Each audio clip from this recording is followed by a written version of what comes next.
Olá, pessoal. Boa tarde. Eu me chamo Eduardo Vieira, né? Em primeiro lugar, eu gostaria de agradecer aos organizadores desse congresso, né? O Marcos, sempre aí pioneiro em atualidades, em promover, eu acho que o conhecimento para as pessoas. Então, e eu queria agradecer aqui de antemão já toda a equipe do Marcos, lá do pessoal da FAIP, né? A gente já tem uma parceria grande com eles há muito tempo, e para a gente sempre é um prazer estar aí, podendo ministrar um pouco do nosso conhecimento, né? Distribuir um pouco esse trabalho que a gente faz ao longo desses mais de 15 anos de harmonização. Bem, o que a gente vai falar hoje é a respeito da reestruturação da face através do método GAV, né? O que é que a gente coloca em relação a isso?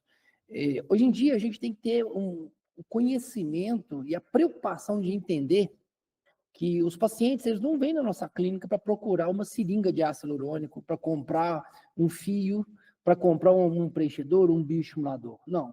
Ele vem atrás de um resultado daquilo que ele quer parecer.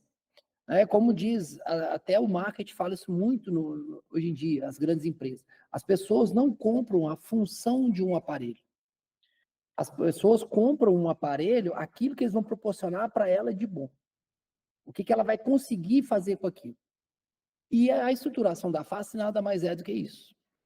Então, o que a gente tem que pensar? A gente tem que esquecer um pouco, deletar um pouco essa parte de quantidade de seringas de ácido hialurônico que a gente vai usar, ou quantidade, esses protocolos que se criaram, 2 ml em tal região, 1 ml em região de malar, 2 em mento, mandíbula, não.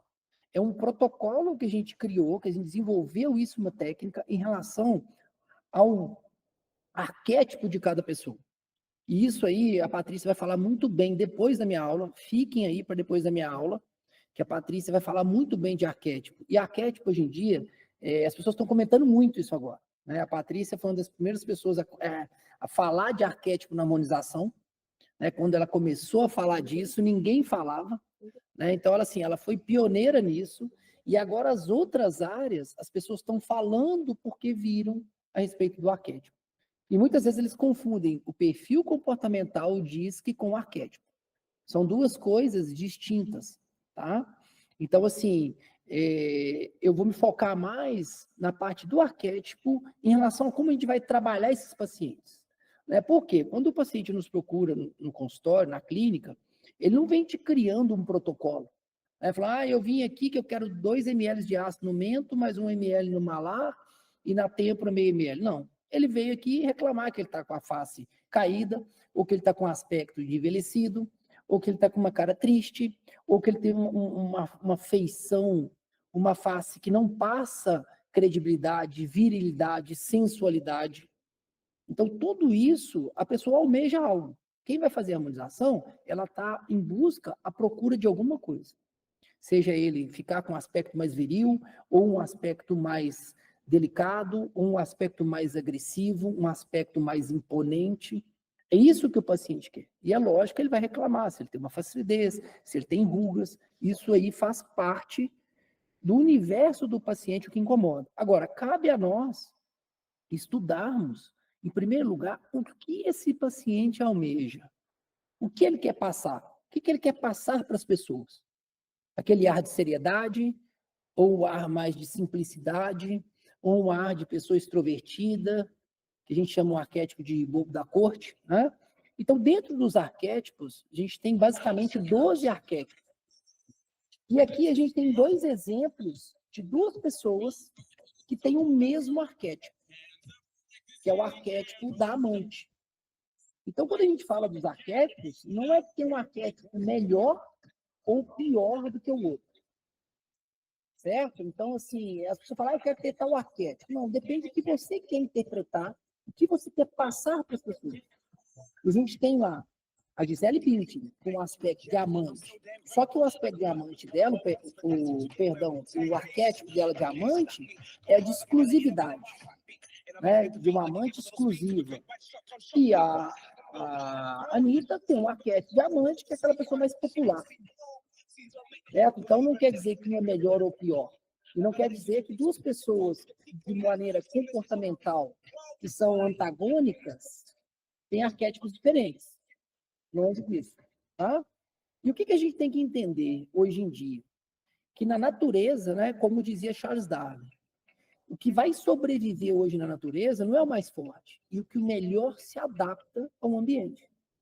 E é isso que a gente está passando na harmonização e na área de saúde, no mundo como um todo.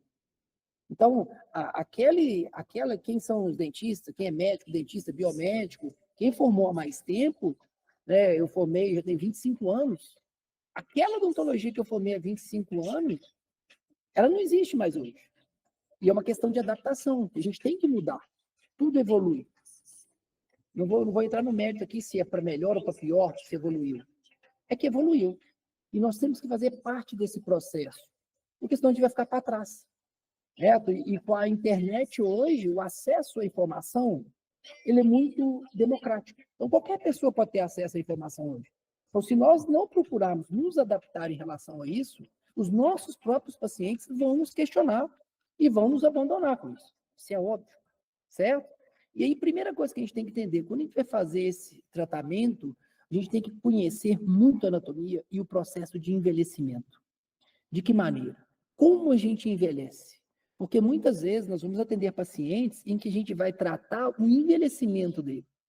Além de eu ter que trabalhar esse arquétipo dele, eu tenho que compreender como ele envelheceu, ou então, se ele é um paciente jovem, qual a deficiência que ele tem. E se a gente pegar isso na odontologia, a gente estudou isso muito bem, são os terços faciais. Então, pessoas que têm esses 3 terços faciais, o mais proporcional possível um com o outro, são as pessoas harmonicamente melhores. Pode-se dizer assim, a grosso modo falando, são as pessoas mais bonitas, mas eu prefiro usar o termo harmonizadas, ou proporcionais ou harmônicas. E à medida que a gente vai envelhecendo, esses terços eles vão sofrendo alterações. E essas alterações que definem a papada, às vezes, submandibular, aquele sulco nasolabial, aquele aspecto de olheira, aquela sobrancelha, aquele supercílio caído, é por um processo de envelhecimento de reabsorção óssea, onde a gente tem um aumento desse terço superior da face, e aí para envelhecer esse paciente, ele vai ter o quê? Um encurtamento do terço inferior. É o que a gente conhecia muito como paciente perfil face curta. E a gente envelhece, o nosso terço inferior, ele vai encurtando, ele vai mudando, a mandíbula vai mudando de posição. E a gente tem que tomar muito cuidado com isso, porque a mandíbula, além de nos ajudar a rejuvenescer, ela também nos passa aspecto de jovialidade e virilidade. É onde vai trabalhar muito nos homens, quando eles querem ter o arquétipo de governante, o arquétipo de herói, ou de fora da lei, que a gente vai trabalhar essa mandíbula para evidenciar mais e passar um aspecto de dominância.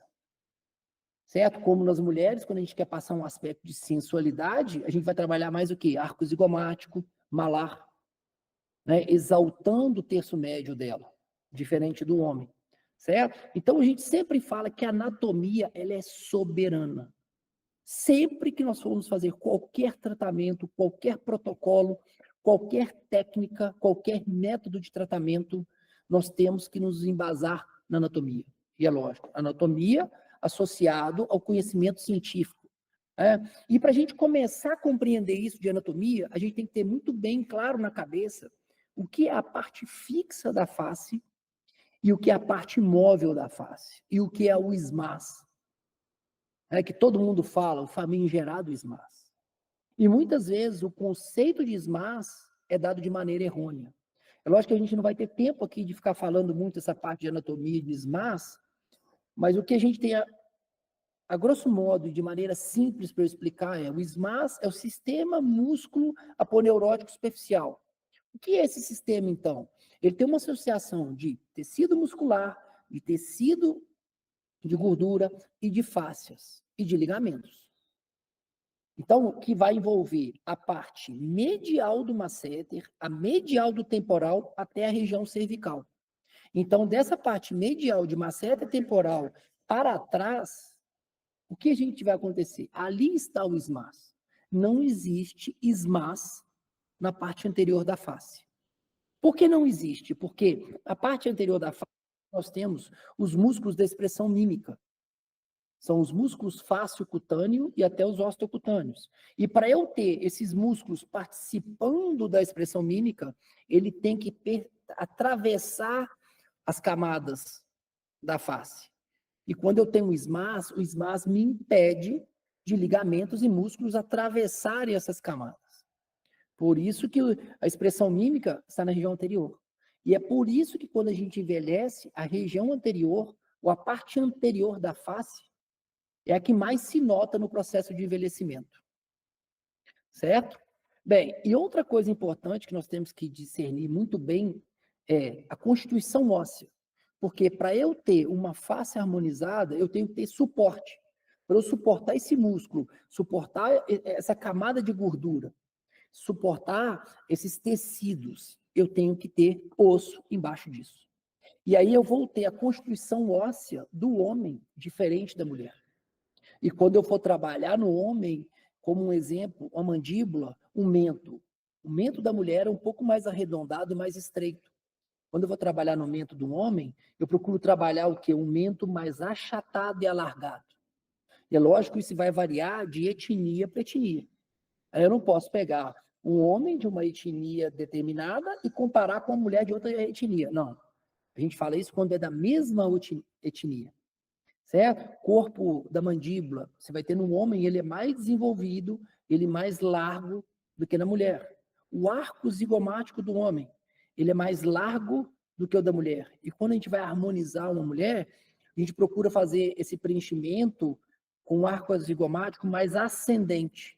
Diferente do homem, que a gente procura deixar esse arco zigomático mais reto, mais plano em relação ao solo.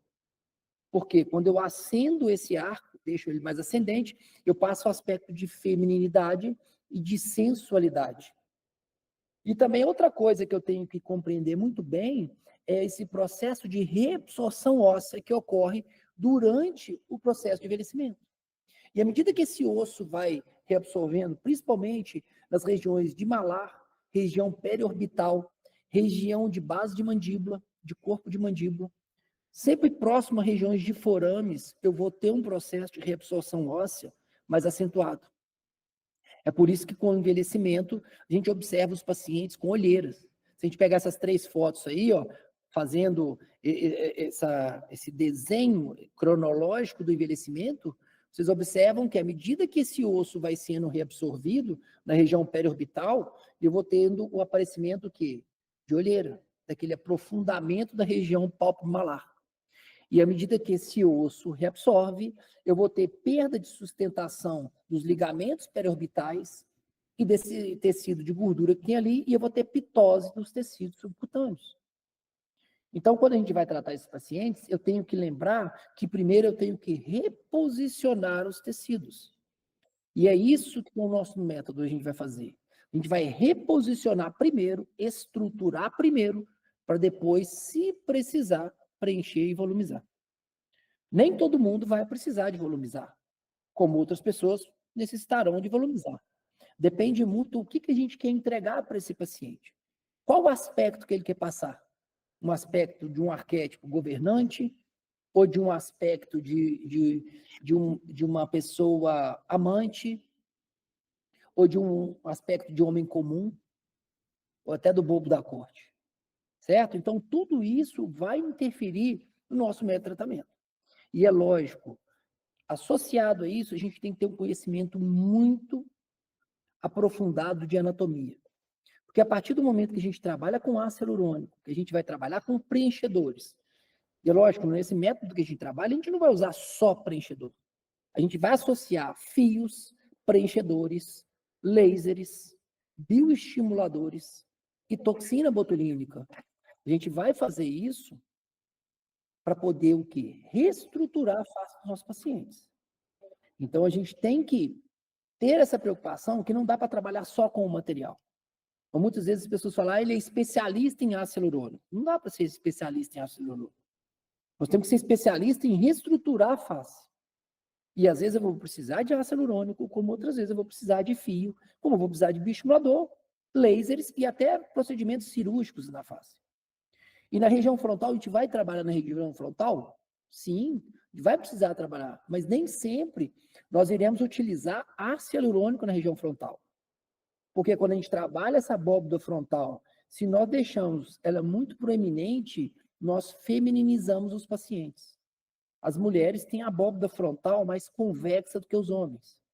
Então, a gente tem que tomar muito cuidado em fazer preenchimento em homens na região frontal, até em mulheres também.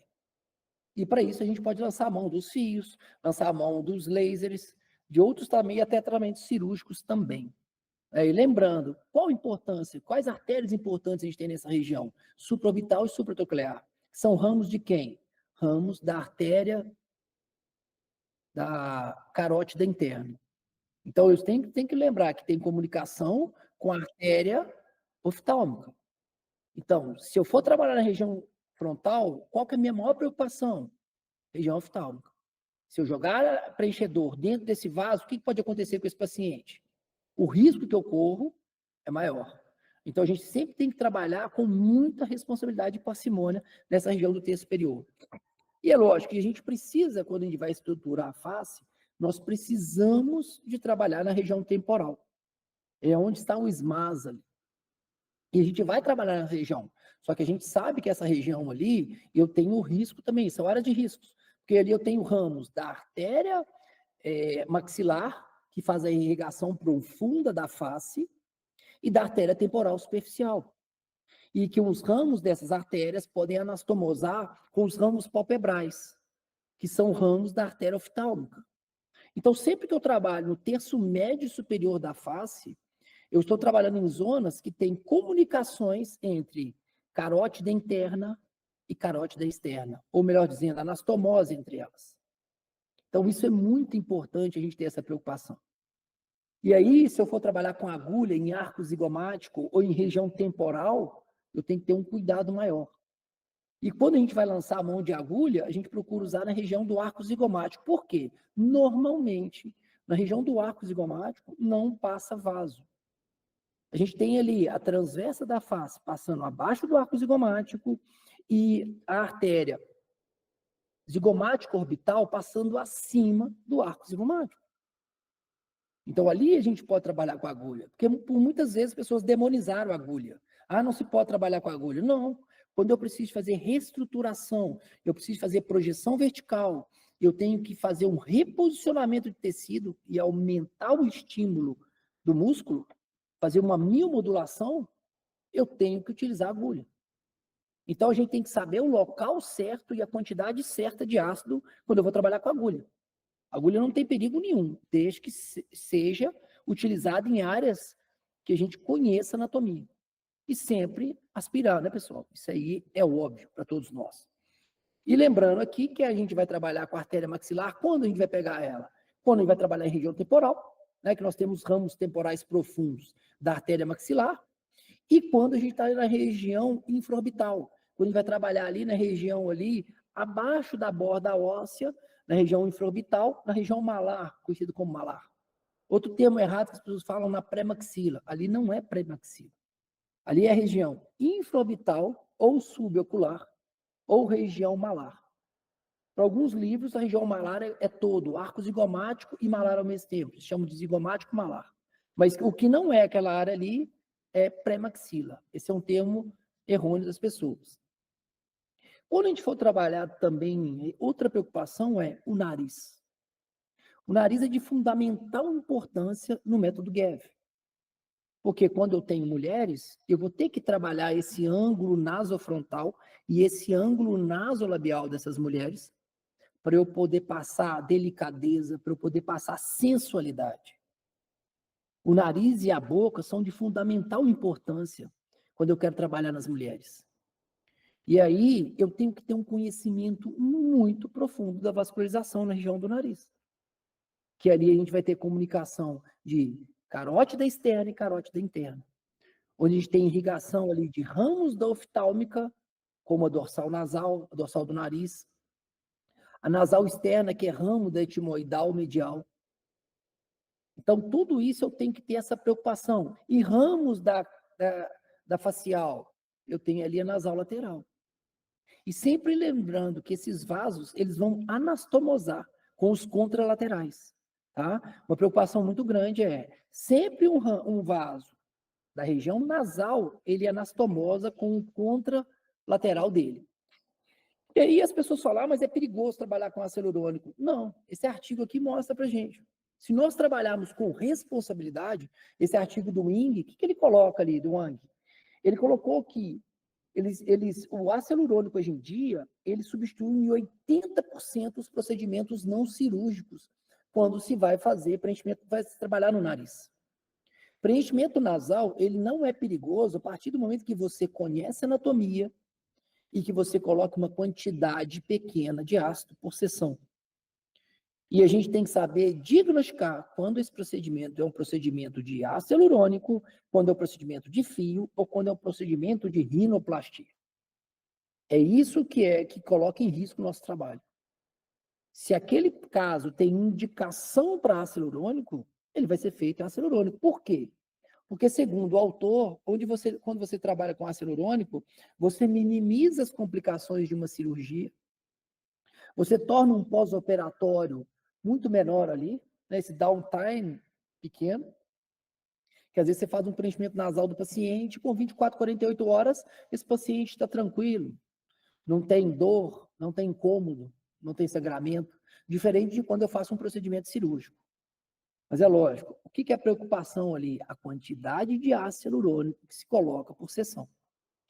E nesse artigo também eles batem muito na tecla de aguardar um período e quando, se esse paciente fez uma rinoplastia, muitas vezes pacientes que fizeram rinoplastias precisam de fazer preenchimento. Vai ter que complementar com o preenchimento. Nem sempre a rinoplastia vai resolver todos os problemas. Não existe um tratamento que resolva todos os problemas. E aí você respeitar um período, alguns autores colocam de 6 meses a 1 ano pós a rino, de você fazer um preenchimento. Por quê? Durante esse período você vai ter uma reanastomose e uma revascularização daquela área. Porque quando se faz um procedimento cirúrgico, você vai reposicionar os tecidos ali e você vai interferir na vascularização daquela região. Esse é o motivo de aguardar esse período de 6 meses a 1 ano para poder operar. Tem alguns autores que, para poder preencher, tem alguns autores que colocam até 2 anos. Isso vai muito de indicação de cada autor. Né? E a região malar, onde a gente vai trabalhar, onde quer ter essa sensualidade na mulher, ou passar a jovialidade, muitas vezes a gente vai trabalhar no malar, como nos homens mais velhos, acima de 60 anos, que a gente precisa preencher um pouco o malar para rejuvenescer. Não quer dizer que a gente não utilize ácido hialurônico na região malar. A gente vai usar sim. Só que a gente vai trabalhar de maneira muito objetiva. Porque se eu tenho homens muito jovens, eu não posso fazer muita volumização de malar, porque senão eu infantilizo esse homem. Diferente de homens mais velhos, que a gente vai precisar de colocar um pouco mais de ácido para poder rejuvenescer esse homem. Diferente das mulheres, onde a gente vai procurar trabalhar ali, projetando mais o malar zigomático em relação à mandíbula, para poder passar mais delicadeza e sensualidade. É lógico, isso vai depender muito do perfil facial de cada paciente. Sim? E a região da mandíbula também a gente vai trabalhar muito e tomar cuidado. A gente fala com a artéria facial, é uma área mais segura, mas a gente tem que tomar muito cuidado com a artéria facial, com o nervo marginal da mandíbula, que ele é um nervo motor, né? É um ramo do facial que é um nervo motor, e o marginal da mandíbula, dos nervos motores do facial, ele é o único que não tem anastomose com outros nervos. Por isso que ocorre muito, é muito comum pacientes terem parestesia quando trabalham na região de mandíbula, quando vai fazer alguma cirurgia na região de mandíbula, ou quando sofre algum trauma, algum acidente que fratura a mandíbula, podem ficar com essa parestesia ali. Até procedimentos cirúrgicos de colocação de implante ou outra cirurgia pode ocorrer isso também. Outra coisa muito importante, a artéria submandibular, ela pode anastomosar com a artéria mentoniana. E aí é muito comum as pessoas preencherem essa região, que essa artéria vai anastomosar também com a lingual e o paciente ter necrose de lábio. Teve um caso muito famoso que ficou aí, foi daquele paciente, do Eduardo, que nós atendemos lá na TOP, que foi feito um preenchimento na região de mento dele, somente o mento, e ele teve uma necrose de lábio. Por quê? Por causa dessa anastomose que tem, dessa artéria submentual ascendente. Então a gente tem que tomar muito cuidado quando vai preencher. E qual que é a recomendação disso? Colocar pouco ácido hialurônico em uma única sessão. não precisar de colocar muito ácido em uma sessão. E observar alguns sinais clínicos, como isquemia da região, se o paciente sente muita dor na hora de preencher. A dor é nossa amiga, e é muito importante a gente não anestesiar muito esse paciente. Porque quando a gente anestesia o paciente demais, ele perde toda a sensibilidade. E muitas vezes você está comprimindo um vaso e ele não sente nada porque ele está anestesiado. E outra coisa, a artéria submandibular, ela dá ramo para a artéria sublingual. E toda vez que você preencher a região de mento, se o teu paciente reclamar de dor debaixo da língua, você pode estar correndo um risco de ter uma necrose de base de língua. Então, tire esse ácido de imediato. E muito cuidado, principalmente quando a gente vai fazer projeção vertical de mento. Isso é muito comum ocorrer isso. E aí, quando a gente trabalha essa mandíbula, a gente devolve aquela virilidade para a mulher também, a gente consegue sensibilidade. Então, não quer dizer que a gente não vá preencher mandíbula de mulheres. Sim, muito, porque vai ajudar a estruturar o terço inferior, aumentar esse terço inferior para rejuvenescer esse paciente. Bem, mediante a tudo isso da anatomia, nós temos que compreender agora a reologia dos materiais. E duas coisas importantes a gente diferenciar o que são características físico-químicas e o que é reologia. A gente vê as pessoas falando de maneira errônea. Ah, reologia de tal produto. Reologia é diferente de característica físico-química. Bem, o que são características físico-químicas, então? O método como esse produto foi fabricado, como? Se for de origem animal, se de origem bacteriana. Outro característica físico-química, concentração de ácido. Ele tem mais ou menos de 20 miligramas por ml. Reticulação desse produto e a particulação desse produto, ou então o tamanho de cadeia. Isso são características físico-químicas que são definidas pela indústria. As características físico-químicas de um produto, a indústria define. Eu compro esse produto com essas características físico-químicas. E o que é reologia, então? É o comportamento desse produto na face. Isso chama-se reologia. Então, como ele se comporta na face? E aí a gente vai entender firmeza e viscosidade. É o que a gente conhece como viscoelasticidade. Todo produto é viscoelástico. Ele tem uma capacidade elástica e uma capacidade de viscosidade. Ou entenda-se firmeza. Toda vez que você vir algo escrito como elasticidade, está relacionado à firmeza. Tá? E aí, as pessoas falam muito assim, o G' de um produto. O que é o G'? O G' é a capacidade desse produto não se deformar ao ser comprimido. E aí, esse produto não é só uma característica, o G'. Para definir o G' de um produto, você interfere em vários comportamentos ou características físico-químicas para se definir o G' de determinado produto. E toda vez que eu tenho um produto muito firme, eu vou entender que esse produto tem uma boa capacidade de projetar vertical. E quando esse produto ele é muito viscoso, eu vou ter uma boa capacidade de projeção horizontal. Então, quando eu quero projetar vertical sem ganhar muito volume, eu vou ter um produto mais elástico. Quando eu quero ganhar volume, eu vou ter um produto mais viscoso. Sim, e não usar o termo, eu tenho um produto viscoelástico. Todo produto é viscoelástico.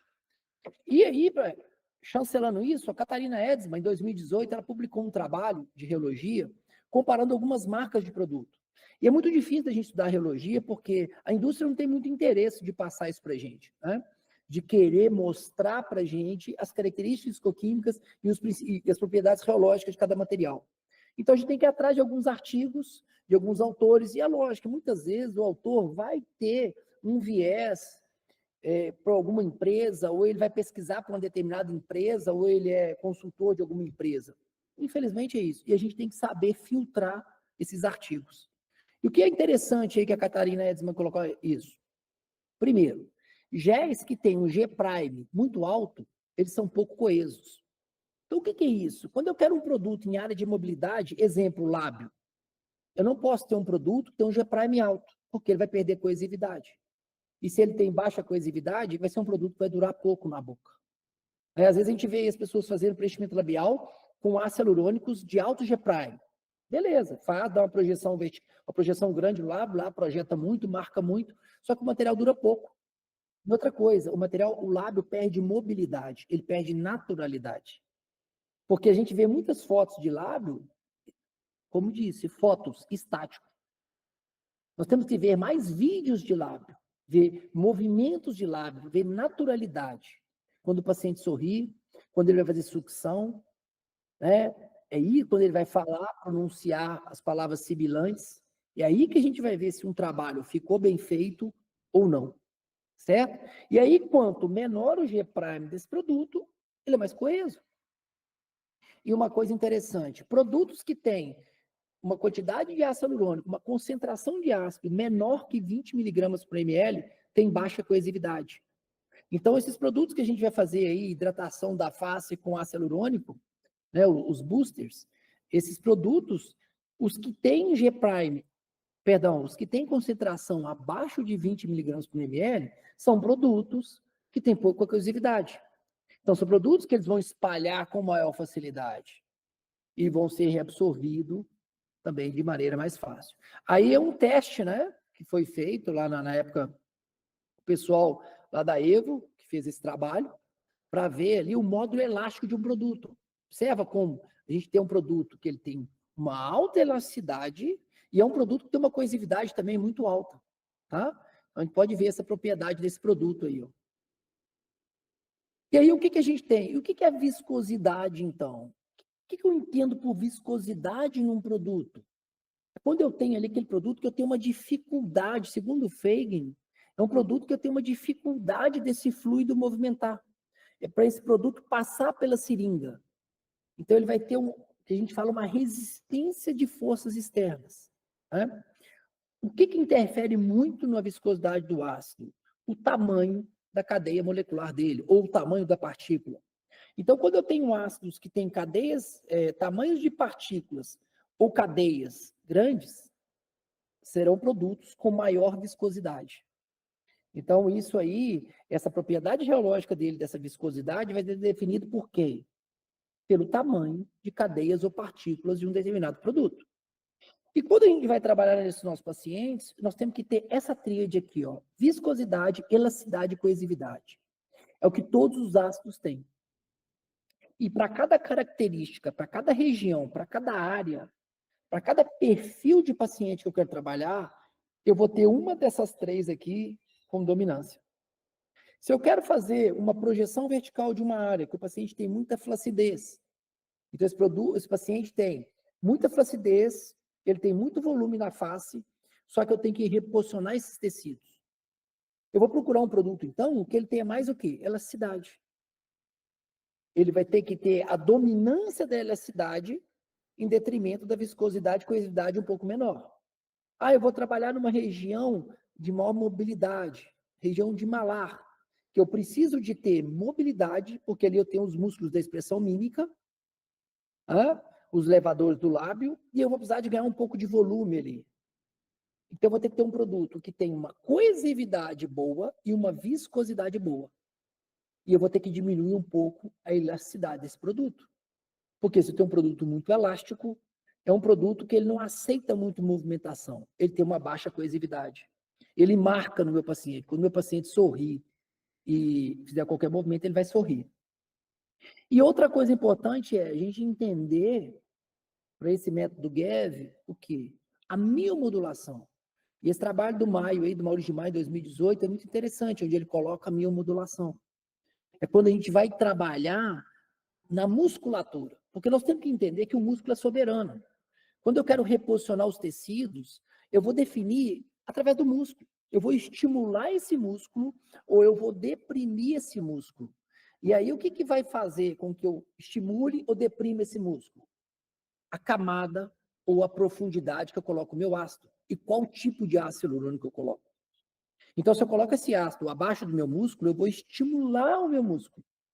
Se eu coloco esse ácido acima do meu músculo, eu vou deprimir meu músculo. Muitas vezes eu vou ganhar volume em detrimento de diminuição do tônus muscular. Como a gente faz nos depressores do lábio.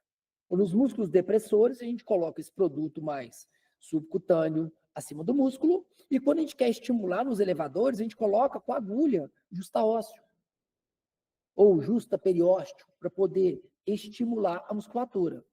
E aí a gente pega o perfil, então, a gente tem aqui um perfil de arquétipo de homem comum. Esse rapaz é um rapaz que luta jiu-jitsu, e ele queria ficar com o aspecto mais jovial.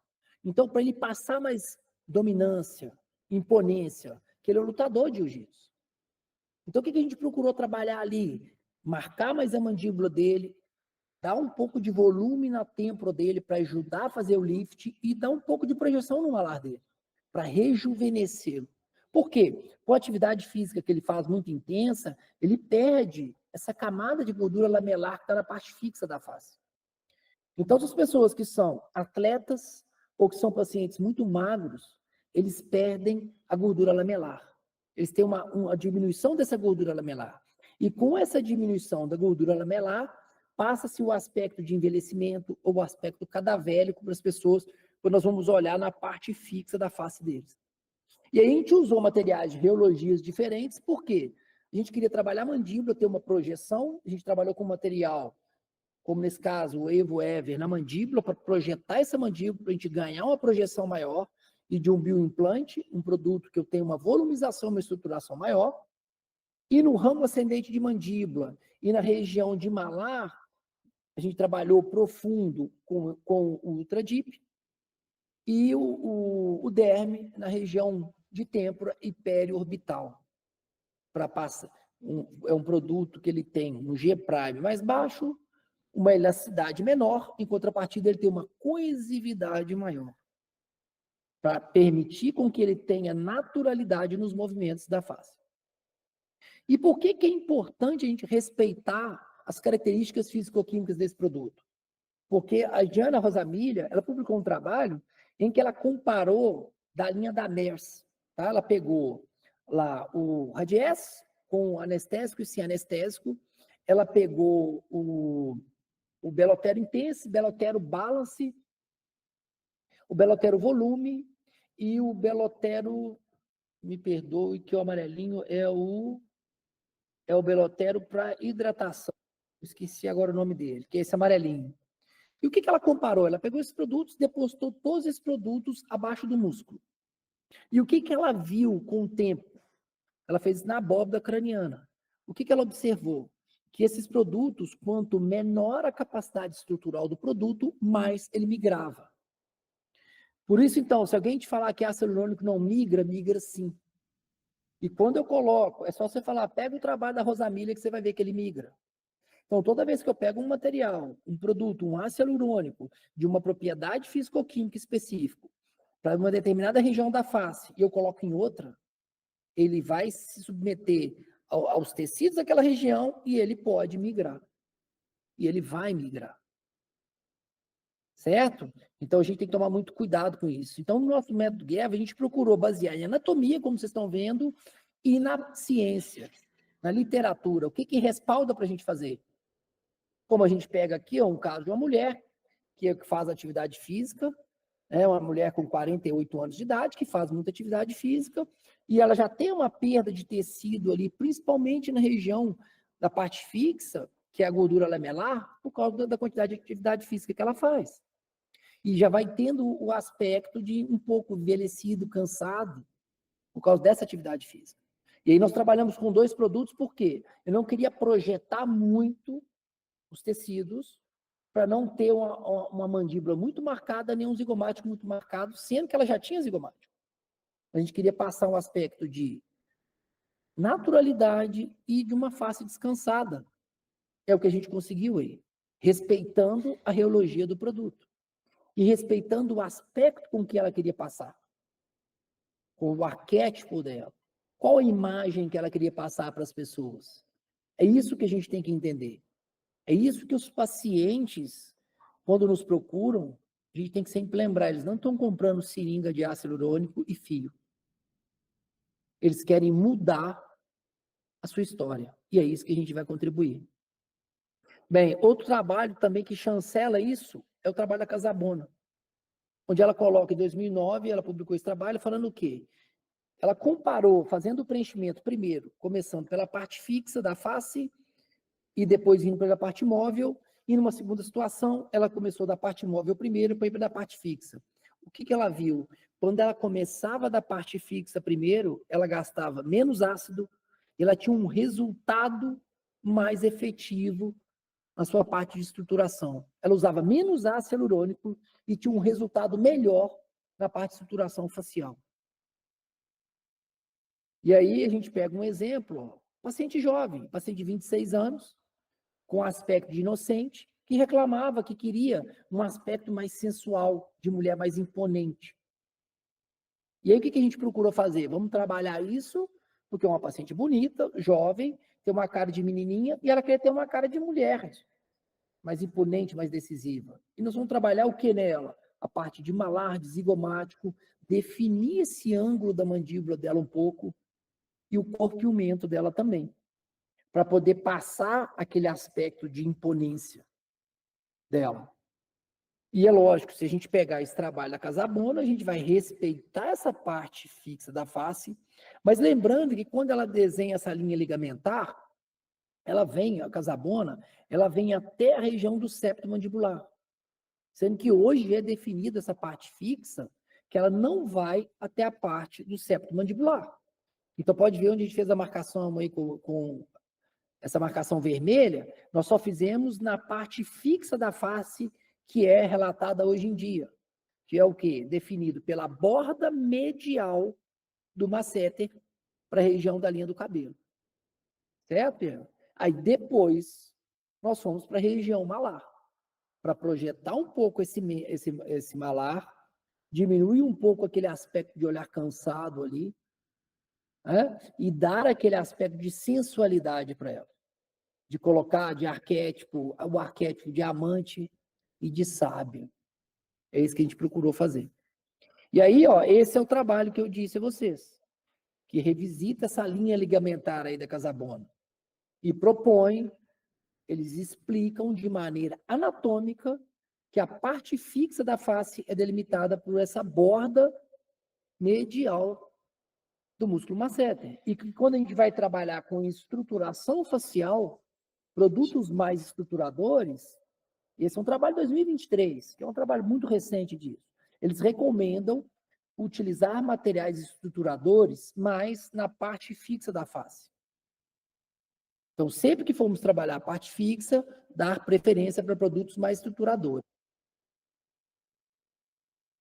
E aí, ó, então, pode observar, a gente respeitou os materiais estruturadores, trabalhando a parte fixa ali, como o Ultra Deep e o Evo Ever, e no corpo da mandíbula e mento, e na parte móvel da face, ou na parte anterior, trabalhar com produtos que têm uma viscosidade e uma coesividade maior, diminuindo um pouco essa elasticidade do produto, para respeitar a mobilidade e a naturalidade da expressão dela.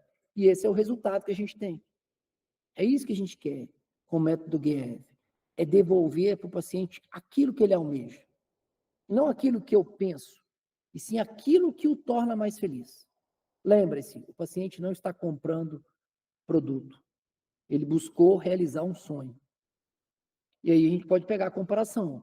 A gente tem o paciente, né, que tem um arquétipo, pessoa comum, e passa por um arquétipo da pessoa amante.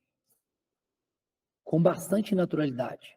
Uma harmonização bem natural, né? Onde a gente preencheu um pouco o lábio ali para dar um pouco de naturalidade nesse lábio. Bem sutil, porque ela não queria muito volume. E é isso que a gente tem que atender a esses anseios do paciente. Né? Ó, tanto a foto de perfil quanto uma foto de frente, a gente vê que deu uma harmonização muito boa para esse paciente, um aspecto natural, ficou algo muito natural. E também a gente tem homens mais velhos, né? Um homem de 56 anos, em que ele tem um envelhecimento precoce, porque nunca fez nada, nunca fez nenhum procedimento, e a gente procurou trabalhar isso nele, rejuvenescer. Porque as pessoas querem envelhecer com saúde, elas querem envelhecer de maneira natural, certo? E aí a gente foi trabalhar, utilizando também a parte estrutural para a parte fixa da mandíbula, parte fixa da face e mandíbula, e materiais com uma coesividade e viscosidade maior na parte anterior para respeitar essa mobilidade. E também mulheres mais novas, de 37 anos, onde a gente procurou trabalhar um pouco essa parte de reposicionamento desses tecidos, sem ganhar volume, porque a gente já não podia dar volume. A gente procurou reposicionar esses tecidos para dar o aspecto de sensualidade, de delicadeza, de feminilidade. Então, gostaria de agradecê-los, né, a oportunidade aí, ao pessoal, a equipe do Marcos, pela essa oportunidade de a gente poder apresentar um pouquinho aí do método GAV. Aí está o nosso Instagram aí, o meu, o da professora Patrícia, e esse do Hoff Experience. Entre nesse grupo que a gente discute muita coisa lá a respeito de estruturação facial e algumas coisas do método GAV, são importantes. E gostaria de fazer o convite para a professora Patrícia. Não percam, agora vocês vão saber muito mais do método GAV e, melhor de tudo, sobre os arquétipos interferindo nesse método GAV.